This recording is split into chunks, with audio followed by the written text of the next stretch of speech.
নমস্কার বন্ধুরা, রমা কুকিংয়ে সবাইকে স্বাগত জানাই। আজ হাজির হয়েছি সম্পূর্ণ নিরামিষভাবে বাঁধাকপি রেসিপি নিয়ে। রান্নাটা নতুন কিছুই নয়, আপনারা অনেকেই অনেক রকমভাবে বাঁধাকপি রান্না করে থাকেন, তবে এইভাবে নিরামিষ বাঁধাকপি রান্না করলে এর টেস্ট কিন্তু অনেক ভালো হয়।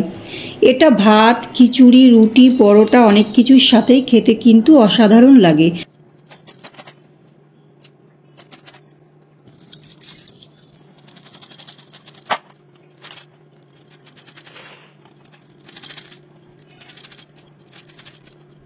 রান্নাটা করার জন্য এখানে একটা মাঝারি সাইজের বাঁধাকপি মিহি করে কেটে ভালো করে ধুয়ে জল ঝরিয়ে নিয়েছি। নিরামিষ বাঁধাকপি রান্না করার জন্য গ্যাস অন করে একটা কড়াই বসিয়ে দিয়েছি। আর এই কড়াইয়ের মধ্যে কিছু গোটা মশলা ভেজে নেব। এর মধ্যে আছে গোটা জিরে, ধনে, রাঁধুনি,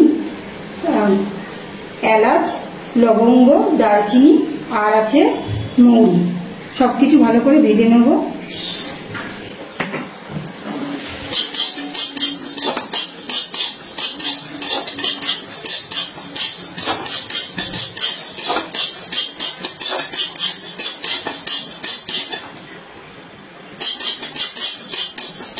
ভাজা হয়ে গেছে, এবার মশলাগুলো তুলে নিচ্ছি। একটু ঠান্ডা করে এটাকে একটু পাউডার বানিয়ে নেব।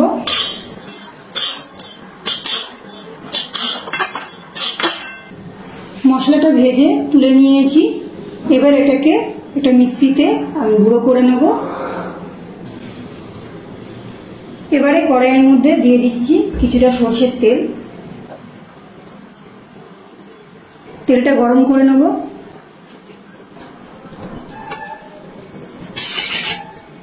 তেলটা গরম হয়ে গেছে, এবার আমি এর মধ্যে দিয়ে দিচ্ছি আলুগুলো আমি ডুমো ডুমো করে কেটে নিয়েছি। আলুগুলো ভেজে নিচ্ছি।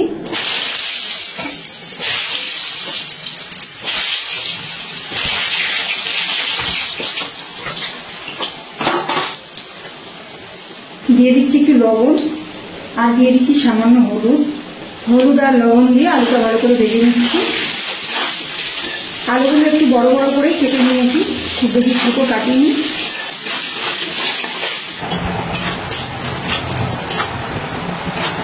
লাল লাল করে আলুগুলো ভেজে নিয়েছি। আলুগুলো এবার তেল থেকে তুলে নিচ্ছি।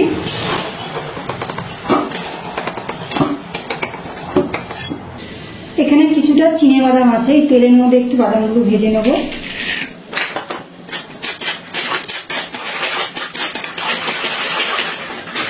বাদামগুলো ভাজা হয়ে গেছে, বাদামগুলো তুলে নিচ্ছি।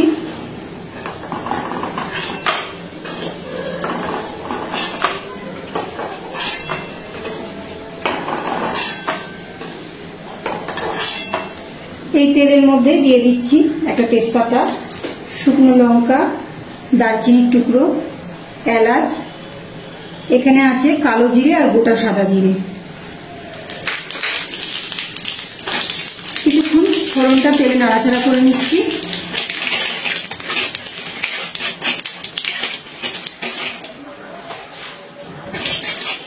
ফোড়নটা তেলে কিছুক্ষণ নাড়াচাড়া করার পর এবার এর মধ্যে দিয়ে দিচ্ছি আদা বাটা আর কাঁচা লঙ্কা বাটা। দিয়ে দিচ্ছি একটু জল।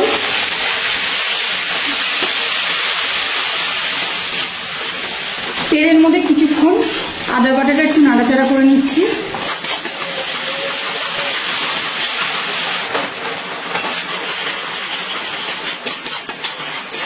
তেলের মধ্যে আদা বাটাটা কিছুক্ষণ একটু নাড়াচাড়া করে নিয়েছি, যাতে কাঁচা গন্ধটা চলে যায়। এবার এর মধ্যে দিয়ে দিচ্ছি বাঁধাকপি।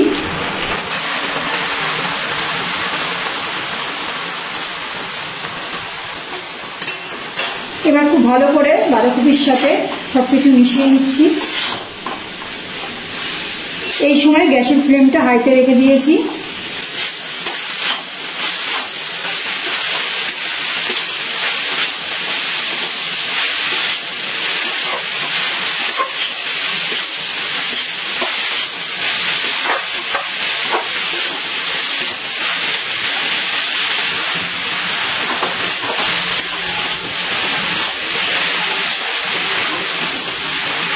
গ্যাসের ফ্লেম ফ্লেমটা হাইতে রেখে বাঁধাকপিটা তেলে কিছুক্ষণ নাড়াচাড়া করে নিয়েছি।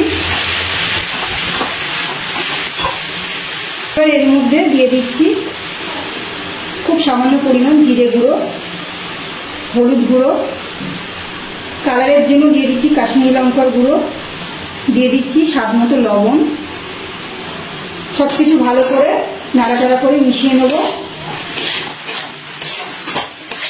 এই সময় গ্যাসের ফ্লেমটা মিডিয়ামে রেখেছি।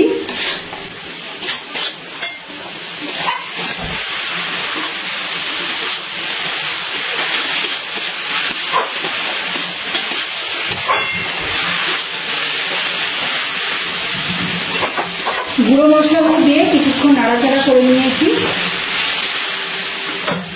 এবার এর মধ্যে দিয়ে দিচ্ছি একটা কেটে রাখা টমেটো, আর দিয়ে দিচ্ছি ভেজে রাখা আলু।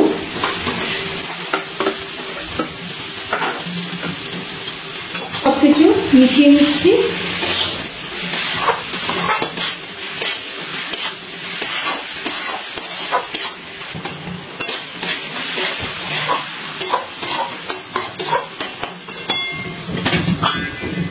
গ্যাসের ফ্লেমটা লোতে দিয়ে ঢাকনা দিয়ে ঢেকে দিচ্ছি।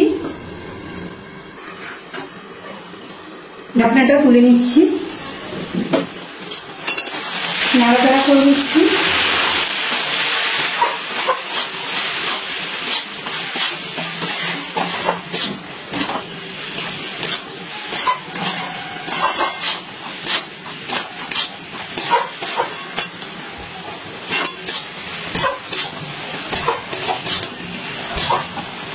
ভালো করে নাড়াচাড়া করে নিয়েছি। এবার এর মধ্যে দিয়ে দিচ্ছি খুব সামান্য পরিমাণ জল, খুব বেশি দেবো না, যেহেতু আলুগুলো ভেজে নিয়েছি, আলুগুলো সিদ্ধ হবে, তার জন্য জল দিয়ে দিচ্ছি। একটু নাড়াচাড়া করে নিচ্ছি। গ্যাসের ফ্লেমটা লো টু মিডিয়ামে রেখে আবারও ঢাকনা দিয়ে ঢেকে দিচ্ছি। ঢাকনাটা তুলে নিচ্ছি, নাড়াচাড়া করে নিচ্ছি। এবার দেখে নেবো আলুটা সিদ্ধ হয়েছে কিনা।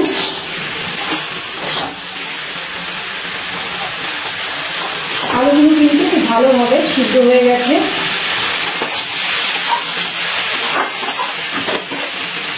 এবার এর মধ্যে ভেজে রাখা বাদামগুলো দিয়ে দিচ্ছি, আর দিয়ে দিচ্ছি ভাজা মশলা, যে মশলাটা আগেই আমি গোটা মশলা ভেজে রেখেছিলাম, সেটা গুঁড়ো করে নিয়েছি, দিয়ে দিচ্ছি। এটা আপনারা যে কোনো নিরামিষ রান্নায় ব্যবহার করতে পারেন। ভালো করে মিশিয়ে নিচ্ছি মশলাটা।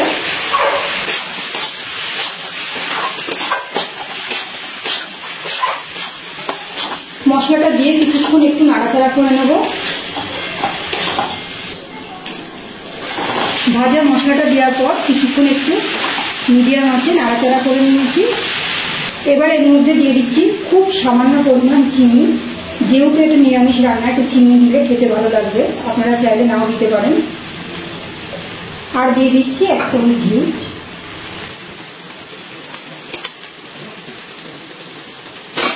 খুব ভালো করে ঘি আর চিনিটা ভালো করে মিশিয়ে নিচ্ছি বাঁধাকপির সাথে।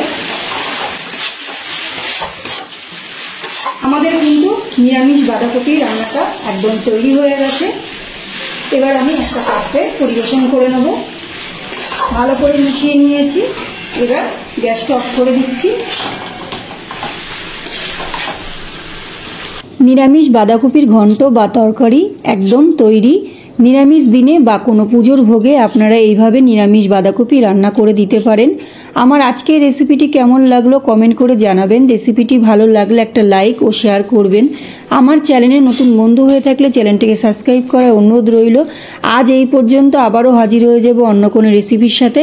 সবাই ভালো থাকবেন, সুস্থ থাকবেন। ধন্যবাদ।